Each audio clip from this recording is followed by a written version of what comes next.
جو اپنے لیے پسند کرتے ہو وہ اپنے بھائی کے لیے بھی پسند کرو۔ پوچھا گیا صبر جمیل کسے کہتے ہیں؟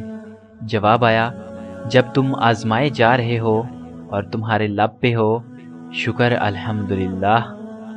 بڑی سے بڑی اور آسان فقیری یہی ہے کہ ہمیں اللہ کا ہر فیصلہ منظور ہے۔ بارش کا قطرہ سانپ اور سپی دونوں کے منہ میں گرتا ہے، مگر سانپ اسے زہر بنا دیتا ہے جبکہ سپی اسی قطرے کو موتی بنا دیتی ہے۔ بالکل اسی طرح اللہ تبارک و تعالی زبان سب کو دیتا ہے، کوئی زہر اگل کر پست رہ جاتا ہے اور کوئی موتی بکھیر کر بلند ہو جاتا ہے۔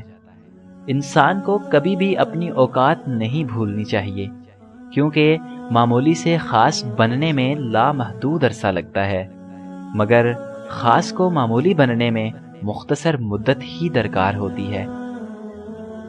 بچے کو غصے میں ہلکا سا تھپڑ لگا دیں تو رو پڑے گا، مگر مذاق میں مارے ہوئے زور کے تھپڑ سے بھی ہنستا رہے گا۔ نفسیاتی درد جسمانی درد سے زیادہ شدید ہوتا ہے، اور زبان کا لگا ہوا زخم کلہاڑی کے زخم سے زیادہ دردناک۔ اپنے حصے کا کام کیے بغیر دعا پر بھروسہ کرنا حماقت ہے، اور اپنی محنت پر بھروسہ کر کے دعا سے گریز کرنا تکبر ہے۔ بڑی غلطی اپنی غلطیوں سے بے خبر رہنا ہے۔ کوشش کرو کہ تم دنیا میں رہو، دنیا تم میں نہ رہے، کیونکہ کشتی جب تک پانی میں رہتی ہے خوب تیرتی ہے، لیکن جب پانی کشتی میں آ جاتا ہے تو وہ ڈوب جاتی ہے۔ مسلمانوں، بیٹیوں کی پیدائش پر خوش ہوا کرو، کافروں کی طرح غم نہ کیا کرو۔ جو برائی کی جگہ جاتا ہے اس پر تہمت ضرور لگتی ہے۔ آپ کی بہتری کس میں ہے؟ آپ کا رب آپ سے بہتر جانتا ہے۔ اور جب کسی نے آپ کو چھوڑنا ہوگا تو سب سے پہلے اس کا بولنے کا انداز بدل جائے گا۔ دریا نے نہر سے پوچھا تجھے سمندر نہیں بننا؟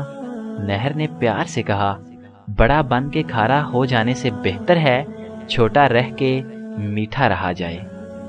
اپنے والد کی باتیں غور سے سنو تاکہ دنیا والوں کی نہ سننی پڑے۔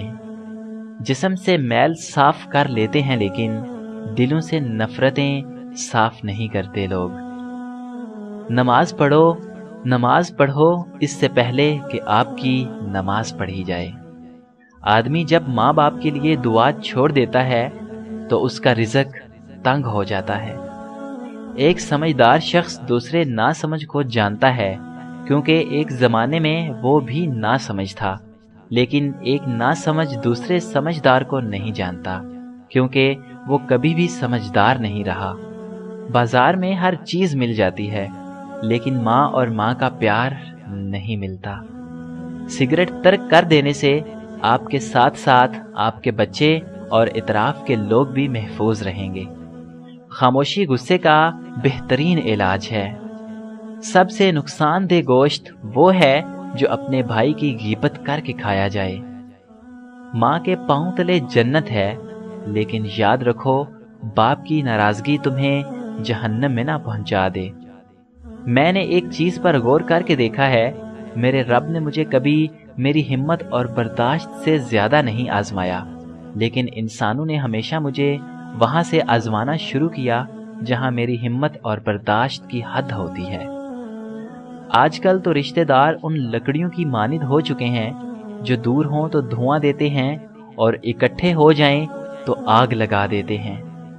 غریب پر احسان کرو، کیونکہ غریب ہونے میں وقت نہیں لگتا۔ ایک دفعہ سب گاؤں والوں نے بارش کے لیے اکٹھے دعا کرنے کا منصوبہ بنایا۔ دعا کے دن سب اکٹھے ہوئے تو ایک بچہ چھتری لے کر آیا۔ یہ ہے ایمان۔ اگر ہم بچے کو ہوا میں پھینکتے ہیں تو بچہ ہنستا ہے، کیونکہ اسے پتا ہوتا ہے کہ جس نے اس کو پھینکا ہے وہ اس کو پکڑے گا بھی۔ یہ ہے یقین۔ ہر رات ہم بستر پر جاتے ہیں، ہمیں اپنے دوبارہ اٹھنے کا پتہ نہیں ہوتا، لیکن پھر بھی ہم الارم لگا لیتے ہیں۔ یہ ہے امید۔ اس لیے ہمیں اپنے اللہ پر ایمان، یقین اور امید ہونی چاہیے۔ اے اللہ، میرے والدین کو ان 70,000 لوگوں میں شامل فرما دے جو بغیر حساب و کتاب کے جنت میں داخل ہوں گے۔ آمین یا رب العالمین۔